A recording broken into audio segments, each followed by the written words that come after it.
Hi guys, how are you doing? It is Dom here from Sounds Fair. Just had the wonderful opportunity to chat to Amber Doig-Thorne about her starring role in Winnie the Pooh, Blood and Honey, her acting career, background, creative inspirations, and so much more. So please enjoy this. Support Amber in her future career in horror and beyond that as well. Amber's a lovely human being and deserves all the success. So I hope you enjoy this, and thank you to Amber for their time. And yeah, thank you for watching. Really appreciate it. Cheers.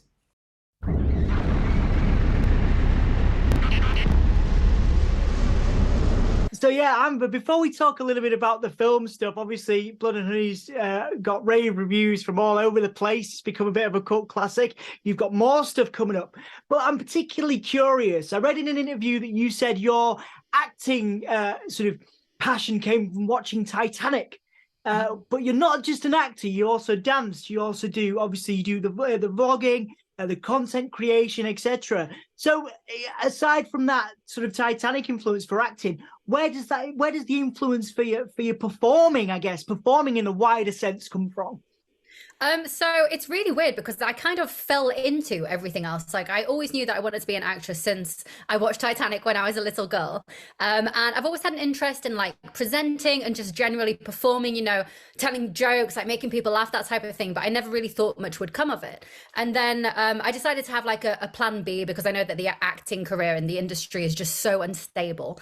So I went to university, got a degree in theoretical physics, as you do, just randomly. And when I graduated, I focused like full speed ahead on acting, but along the way I like to have my fingers in lots of pies, so I started writing and producing comedy sketches which I posted online. That ended up amassing a social following of like 3 million combined people, and then that led into presenting, which led into celebrity interviews, which led into vlogging. So it really is just a case of me being incredibly lucky and like counting my blessings because I was in the right place at the right time. So acting was what I always wanted to do, but somehow I don't know who my guardian angel is, but they're watching over me and everything's just kind of lined up perfectly in place. So I've had the privilege of trying all these other bits and bobs, which I really love as well. Yeah, it's amazing. And there's so many transferable skills, or I would assume there's a lot of transferable skills between acting work, but your blogging stuff, your interviews, because obviously you've done work for like Cineworld, you've obviously got your own blog as well. So what are the transferable skills that you find between your acting work, working in film, and doing the interviews, and also creating your own content? Are there any kind of odd transferable skills that you didn't anticipate? 100%. So I'd never really thought about being behind the camera. My passion had always been for acting. And as soon as I started writing and producing these comedy sketches to post on my social media channels, I did everything myself. So I was writing, directing, producing them, editing them, doing the sound mixing, doing the lighting, doing absolutely everything. And I realized really quickly, oh, this is actually really interesting. I'm learning so much more about being behind the camera, and I genuinely feel like that's made me a better actress because now I understand everything so much better. Whereas I think when the first few acting roles that I did, I was just focusing on acting and I wasn't thinking about, okay, so for example with acting, like if it's a wider shot, then you need to act more and have a bigger presence, whereas if it's a close-up and it's just on your face, you need to move around a little bit less. Those types of things they don't really teach you at drama school. And I went to RADA for 3 months after I graduated from uni, and they didn't teach really screen stuff because it's focused on stage. So for me, I feel like I've learned a lot of things, a lot of different areas actually. I feel I've improved on from my knowledge being behind the camera, making those sketches and directing. And similarly with presenting, I've been casting quite a few acting roles over the years, playing a presenter, because presenting and acting are very, very different. Like acting is very subdued and naturalistic, and presenting is like quite over the top and you have to have this energy and talk like this, and it's very different. So I find that I can tell straight away if I'm watching a film and someone's playing a presenter and they don't present in real life. To me, it's very, very obvious. So yeah, I think I'm very lucky that like all of these different areas, they're all like in the creative industry, and I think they all kind of lend into each other, and like the presenting's help the acting and the acting's help the presenting. So it's all worked out quite well. Yeah, absolutely. Absolutely. It has. And it's great to sort of see that enthusiasm After doing all these interviews and all the busyness that you've experienced, that enthusiasm for the craft is obviously still there with you, which is great. One of the things I'm particularly curious about, we work with a lot of young people who struggle with sort of certain mental health issues. They've also maybe got some neurodivergence. I read you have ADHD, for example, and they want to get some confidence and develop some confidence. So I wonder if you could take me back, because again, that enthusiasm comes across just sitting on a screen from you. Where did you first discover your confidence? Because you can watch Titanic and you can be inspired to perform that way. But where did you first discover your voice, this confidence that has taken you so far in your career? And sort of how is there any way that is that relatable to somebody maybe sitting listening to this and watching it? Is there any sort of relatable points there, do you think? Yeah, so it's weird because growing up, I was terrified of public speaking. Like I used to love acting, and if I did a play or a musical, because I was pretending to be someone else, that was fine. But I remember this one instance where I had to stand up in class, and there was only like 20 people, and I had to read out loud at the front of the class, and I fainted. And I fainted on top of someone, landed on someone, and it scarred me for life. And I was like, that's it. I am never presenting. I'm never talking in front of people. No. And it kind of put me off acting for a little bit. And growing up, I was bullied a lot at school. I was a very shy person, I would say. And it wasn't until I went to university, and I'd say it's actually the presenting, I think, that really helped me come out of my shell, because I'm one of those weird people. I'm like an extroverted introvert. So when I'm at home, I can literally sit at home for 3 days and not talk to anyone. But as soon as I'm in a group of people, I'm like, oh my God, yay, people. I'm like an excited little puppy, and I never stop.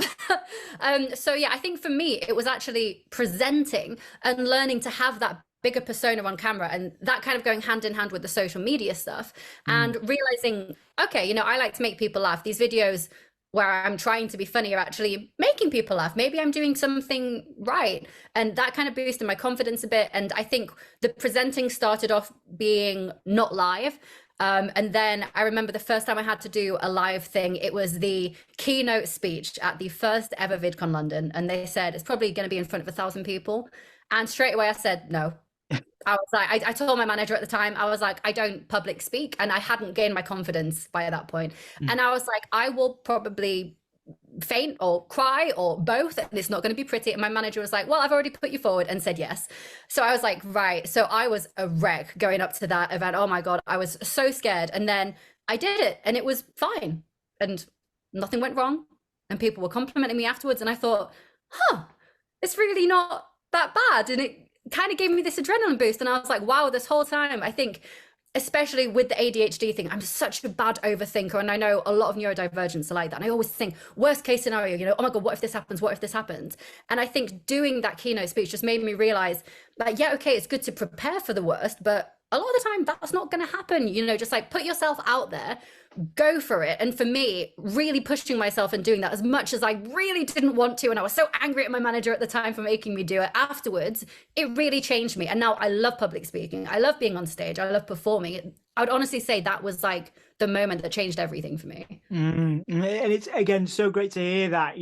I do want to talk about obviously your film roles and Blood and Honey and what's coming up, but just before I do that, I sort of want to pull back the curtain a little bit there. You mentioned one of the things that I've got from watching your videos is that quality and the effort and the passion that you put into it, but I sort of wanted to ask you directly, is that enough, do you think, for someone trying to get into acting, someone trying to get in performance? The quality of the work, great writing is there, the quality, camera is there, all of that. But a lot of people go, well, if I'm uncomfortable talking to people, like you mentioned, you've also struggled with that. Is that also part of it? A lot of people say, it's not what it's who you know. And I wonder, in your experience as someone that's not only producing quality content, but also having to interact with people all the time, is that a part of it? Or can you just create a portfolio for yourself that's visually striking? And is that enough in 2023 to really build yourself up as an actor and a performer?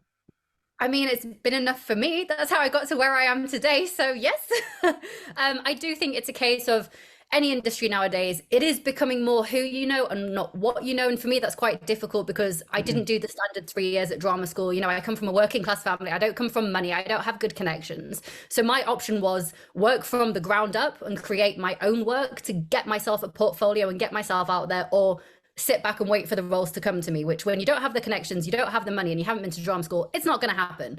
Now, I'm a proactive person, and my little ADHD brain goes a mile a minute. So I was like, right, okay, I don't just want to do one thing. Let me do this and this and this and this and this, and line everything up nice and neatly so that I can go to people and be like, look, here's what I've written, here's what I've directed, here's what I've acted in. What would you like me to do? So yeah, I do think it is difficult, and I think it's so oversaturated in the industry, especially being an actor now. But I do strongly believe, like, I've gotten to where I am today, and I'm so pleased with how everything's going, from making my own portfolio, making my own work, and just working damn hard and, you know, trying to showcase my passion as much as I can on screen. And it's worked for me, so I don't see why it can't work for other people. You know, I think if you're determined and you're genuinely passionate about something, don't let anyone tell you otherwise. Just keep going for it. And like, you will achieve what you want to achieve. I have, and I'm really happy. So I hope everyone else can. I love that. I love that, Amber. And thank you so much for that enthusiasm. You know, and that enthusiasm for the work that you put out, the films you put out, including Blood and Honey, which is, you know, now it's out digitally in the UK. Obviously, people have been able to see it all over the world now.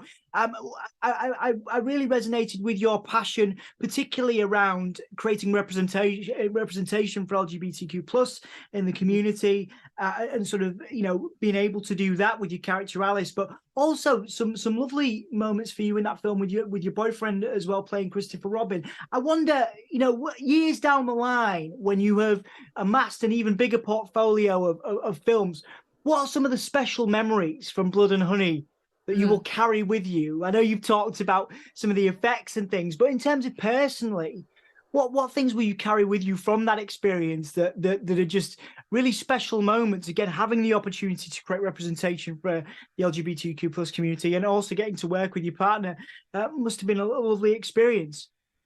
So it's interesting, actually. So we met on the film, and we didn't really have any scenes together.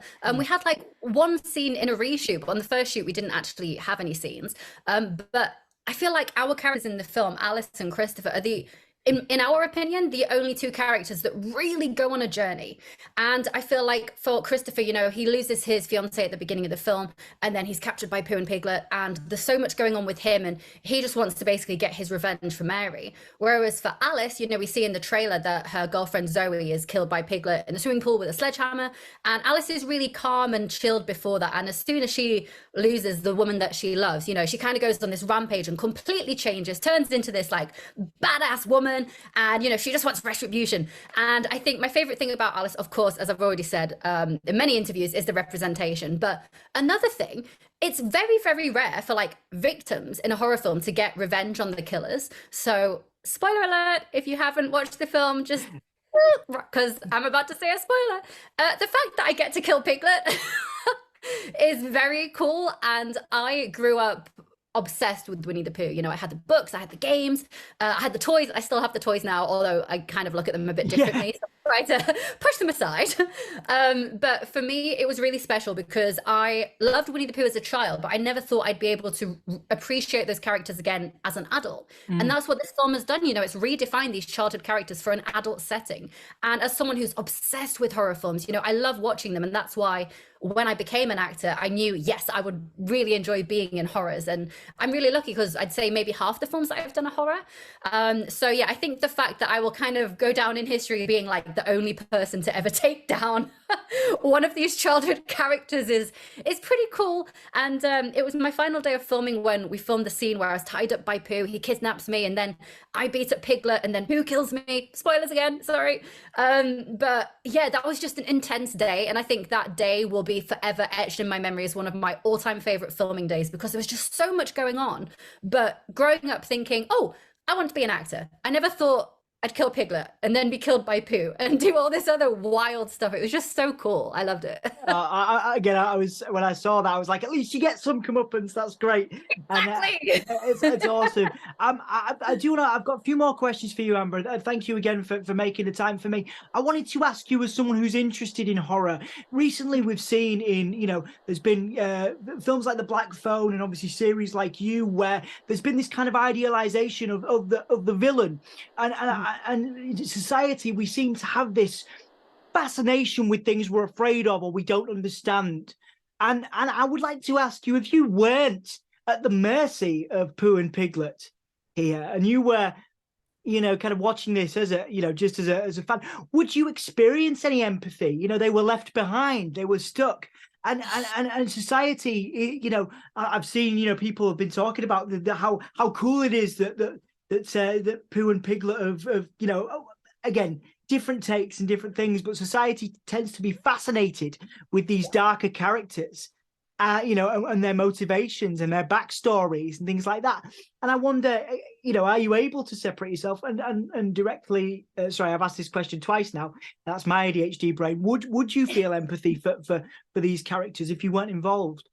Yeah, so I am the worst for this because I am the biggest empath, and I watched the Ted Bundy film and I started sympathizing with the serial killer, and I was like, what's wrong with me? That's what I'm talking about. Yeah. Oh, it's so bad. Every time I watch a film, I don't know why, I can always relate because I'm like, well, they had a tough childhood or they were bullied, they weren't born evil. But that's just me as Amber, and when I'm an actor, I have to switch that off and be like, no, they're bad people, we don't like them. But as soon as we stop rolling, I'm just sat there like, oh, poor Pooh and Piglet, they were abandoned, what else were they supposed to do? So yeah, definitely when I'm watching films, I do have a terrible tendency to sympathize with the villains, which I know I shouldn't. But at the end of the day, I do feel like a lot of people have tough lives, and some people deal with it well and some people don't. And that's just humankind, and I try not to judge.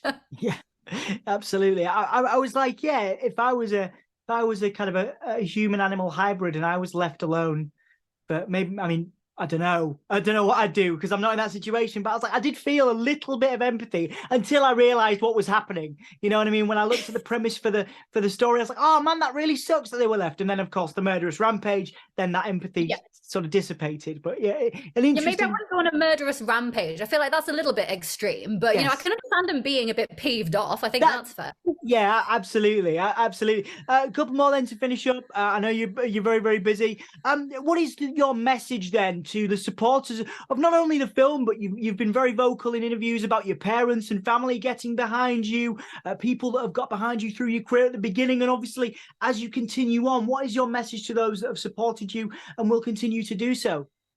Honestly, I think the only message that I can give to people who have supported me is thank you, because I couldn't have done it without you. And I think that's the same for anyone who has made it anywhere in their life. You can't be successful without the support of other people. So on social media, without people watching my videos, liking them, commenting them, I wouldn't have grown the following that I had. I wouldn't have had all of the amazing opportunities. I wouldn't have branched out into presenting. That's not because of me. That's because of people engaging with my content and giving me their time. And similarly with acting, this Winnie the Pooh film, we made it on a £20,000 budget. And I think most of us thought it's going to go straight to a streaming platform because that's what normally happens with independent film. And we're so totally comfortable with that. But when the stills and the trailer started going viral, the only reason that this film has got into cinemas is because of the audience. And it's because of fans and people online around the world commenting, oh my God, this sounds so cool, drumming up the interest, drumming up engagement that made it go viral, which, we've taken in like $6 million in the box office. So it gives me goosebumps, but I'm just like, people who don't respect their fans, I'm like, are you crazy? You wouldn't be here without them. I owe them everything. So thank you from the bottom of my heart. I hope you guys don't ever leave me, but anyone who's ever supported me, including my parents, because I know they will watch this, love to everyone. Awesome. That's a great message. And this is again, while we finish off, this is where we check Amber whether I've done my job properly. Obviously, I know you've got Baby in the Basket coming up really soon. I'm particularly interested. I read you doing a retelling of the Jekyll and Hyde story where you are the villain. That has always fascinated me. I love the book. I love the vibe of that, of the duality of human nature. Obviously, yeah, Baby in the Basket is your most pressing commitment, I believe. But Is there anything else that you want to talk about? Anything I've missed? Anything you would like to plug and promote, including those projects if you wish, before we finish up? Amazing. So I will talk about those two and then another quick two, and then I will set you free for the weekend. So yes, you've done your research very well. So The Baby in the Basket is kind of the big one at the moment. So it's a gothic horror set in 1940s Scotland. I play the lead character of Sister Agnes, and like the title suggests, the baby is left in the basket on the steps of a monastery. We take the baby in, look after it as if it's our own, and my character thinks it's the son of the devil / devil incarnate, and everyone thinks I'm crazy, but I'm not. Or am I? You have to wait and see.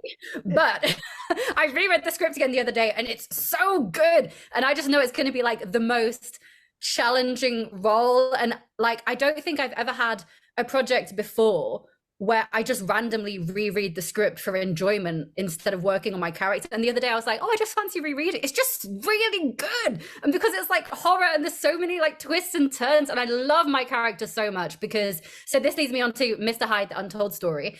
I love playing the villain. I think because I'd like to think I'm not a villain in real life. It's fun playing something that's like the complete opposite to you, you know, because that's when I feel like it's really acting. Because I've been cast in roles before where I feel like I'm just playing Amber, which is nice and fun, but I like to really push myself. But yeah, Mr. Hyde, the Untold Story, it's like a modern day retelling of Jekyll and Hyde. I play the villain Rodriguez, which I'm super excited about because there's some fight scenes in there. There's lots of interesting things going on. And there's a really big twist at the end, which I didn't expect, but I actually really like it. And when they told me there's a twist, I always think, oh my goodness, is it going to be a good one, or is it going to be one where people are like, but it's actually a really good one. So that should be fun. And there's a really good cast as well. So I'm excited for us to start that. And then two other projects. So there's one that I filmed last year called The Little Ones. It's a short film, psychological thriller. That's going to be coming out soon. It kind of centers around my character, also called Amber, fabulous name, not that I'm biased. And she's recently lost her fiance in a hiking accident. And just before he passed away, he sent her a video, not knowing that he was going to pass away, obviously, but just saying that he loves her and misses her, blah, blah, blah. But there's an electrical storm. So whilst Amber sat at home, you know, grieving, she's watching this video and some lightning kind of strikes the house. And this electrical storm unlocks a few extra minutes of the video. And these few extra minutes change everything. And many twists occur, many different things happen, and it was very, very challenging to film because I'm like crying the whole film. So it was emotionally the most draining thing I've ever done, but oh my goodness, I loved every second being on that set, and I'm very excited for people to see it. We had a cast and crew screening, I think last week, and yeah, we're also pleased. And then the last one, I have a tendency to waffle. I'm really sorry. It's great. Like I say, I'm very much enjoying talking to you. So you carry on. As long as you've got the time, it's all good. This is the thing I literally said to you before we started. Like, okay, I've not got that much time, so we have to keep it brief. And I'm waffling. That's why I was like, oh, because I've cut like at least 5 questions from this interview because I was like, oh, I know you need to rest, like you need to chill. So you know what? I'll say this and then throw in a few more questions. It's fine. I'll just go straight from this interview into the other one. I don't need a break. I've got my Coke with me. I'm all good. Oh, okay.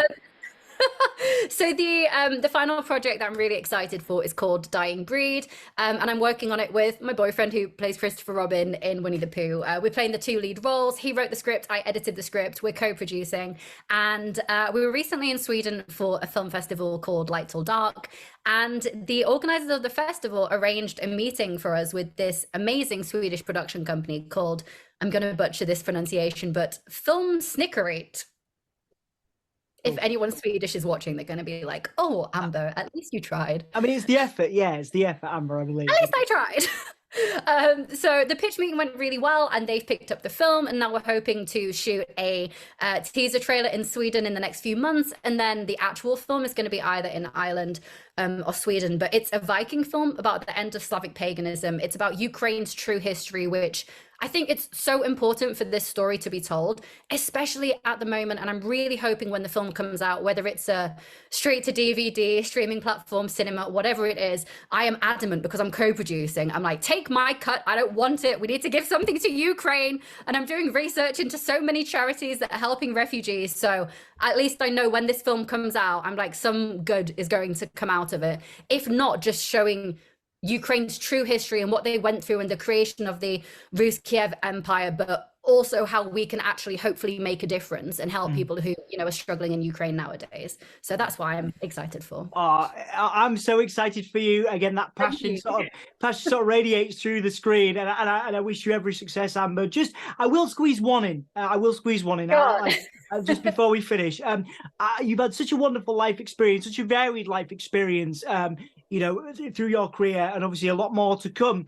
But I would like to ask you to share with the audience, with me, a piece of life advice. Now, this doesn't have to be to do with acting. It could have come from your parents. It could have come from Keanu Reeves or John Cena or anybody you've interviewed. It could have come from, you know, I know you've been on the BBC. You've done all kinds of stuff. It could have come from anybody, anywhere, but something you carry with you and that really resonates with you, whenever that may have been in your life. Is there anything you'd like to share? A nugget of wisdom, Amber, before we finish? Yeah. So I think it's two quotes. My mum told me one and my dad told me one when I was at school. And I can't remember how this came up in conversation, but my dad told me, I think it was Gandhi who said, be the change that you want to see in the world. And I don't know why, that just stuck with me. And my dad is like the most incredible human that I've ever known. Like, he's just so like pure and kind and caring, and he always puts other people before himself. And he's always happy. Like, he's got so many health problems, but even when he's like in hospital about to have surgery, he's like cracking jokes to make sure everyone else feels like happy and positive. And I just think he's amazing. And he was like, that's kind of what I think of, you know, be the change you want to be, see in the world, you know, so treat people as you want to be treated, karma, you know, all of this. And I feel like that's how I've always kind of tried to give out my energy that way, and I feel like it's fared me pretty well. The other one from my mum is shoot for the moon, and even if you miss, you'll land among the stars, in the sense of have the most ridiculous goals that you think you might never achieve in a million years, but, you know, best case scenario. So for me, one day winning like an Oscar for Best Actress, that's my goal. And you know what, it might not happen, but if I aim for that, even if I don't reach it, if I keep going like in my career with this intention to reach that level, I know that good things are going to happen. And even if I don't get to that point, because I'm so driven and that's what I'm aiming for, like only good things can come from that journey. So yeah, it's those two quotes that I would say what I would share with everyone, just because they've had such an impact on my life. My parents probably told me them over 20 years ago, and yet I still think of them every day now. And I have like two of them. I've got, I think, one on a canvas somewhere and one on like a little postcard that my mum gave me. And I look at them every now and then and I'm like, oh, this is nice. Yeah, lovely. And thank you very much for sharing those. And again, Amber, I could talk to you for ages. It's been an absolute pleasure. Good luck with everything going forward. And I look forward to catching up with you again. I really appreciate it. Definitely. Thank you so much for your time, Dom. It was lovely talking to you.